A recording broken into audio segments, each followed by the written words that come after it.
We're going to bring in Texas Democrat Congressman Henry Cuellar. His congressional district is located along the southern border. You are a huge voice in all of this, sir. What is your message to the White House at this hour, knowing you and your fellow Republican and Democrat colleagues have penned a letter to this White House to do something?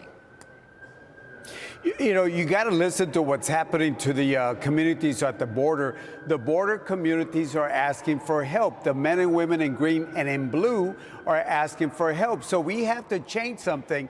Just acting like if everything's okay or the border is secure, which it's not secured, we got to do something. We got to work with Mexico. We got to be a little tougher with Mexico, work with other countries like Guatemala, so we can stop them from coming in. But as long as they feel that the border's open, this is not going to stop. I mean, there are some in your party who won't even say that. They won't even say that the borders are open, and they are. We see people pouring in record numbers over our southern border each and every day. Why do you believe the White House is not listening? You know, there are three groups of people that you need to listen to. Immigration activists, that's one. I understand that. But you also got to listen to the men and women in green and blue, but you also got to listen especially to the communities on the border. I live at the border. I don't just go and visit there. I listen. There's not one single mayor, county judge that I know of, sheriff or police chief or other landowners that are saying everything's fine. We are the ones that are facing this on ground zero, and we just got to make sure that we do something else besides acting like the border's closed. It's not closed. It's not closed. Okay, so but at what point do things have to start changing here? I mean, we have men and women in this administration that are assigned to the border to fix what is happening there, and it's only getting worse. At what point do people have to start losing their jobs? Well, look, we have a lot of career people that know what needs to be done. They do, but they have to be given the opportunity to do their work.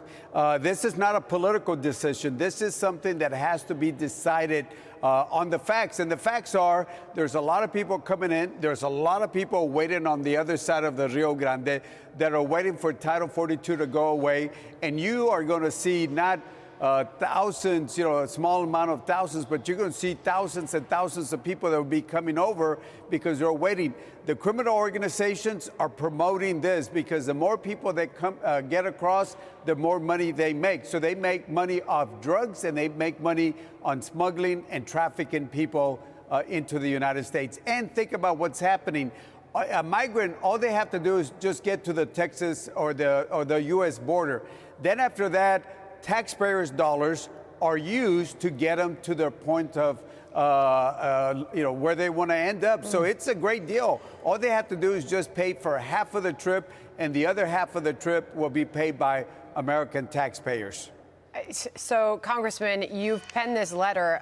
A portion of it reads this: never before in our nation's history have we experienced this scope and scale of illegal border crossings, and we remain concerned that your administration, pointing to the Biden administration, has not provided sufficient support or resources to DHS. Termination of the CDC's Title 42 order at this time will result in a complete loss of operational control over the southern border. You did not mince words here, sir. Have you heard anything back from this White House?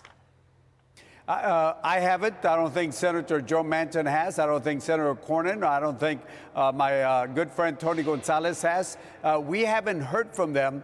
And again, time is of the essence right now. There's a way that you can provide respect and dignity to the people that are coming to the border.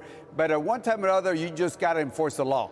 And if enforcing the law means deporting some people that are not supposed to be here, or changing the rules where asylum seekers can seek asylum abroad somewhere, or do it in an orderly way coming through our ports of entry instead of in between ports, there are things that we can do. Sending more money for technology, for equipment, for personnel, all that is important. I understand that. But you got to have the right policies in place. I just end with this final question because I'm not sure quite what your answer was. Do you have any idea why the White House is not responding? Do they get it? Why is the White House you see the drugs, You see terrorists that have been discovered in these lines flowing over the border. You see, as you just said, taxpayers on the hook once all these folks get here. So why is the White House doing nothing? Well, again, I'll give you the same answer. I don't know. That's something that they need to answer. All I'm looking at are the repercussions from inaction from the administration. I'm a Democrat. I want to be constructive to the administration. I don't just go and visit the border once in a while. I live there. I talk to the men and women there, and the communities there. We have to have some changes, without a doubt. Come back once you hear something from the White House. We've seen your letter. You and your colleagues are putting the urgency this needs on it. Thank you very much for joining us, Congressman. Appreciate it. Thank you so much. Hey, Sean Hannity here. Hey, click here to subscribe to Fox News YouTube page and catch our hottest interviews and most compelling analysis. You will not get it anywhere else.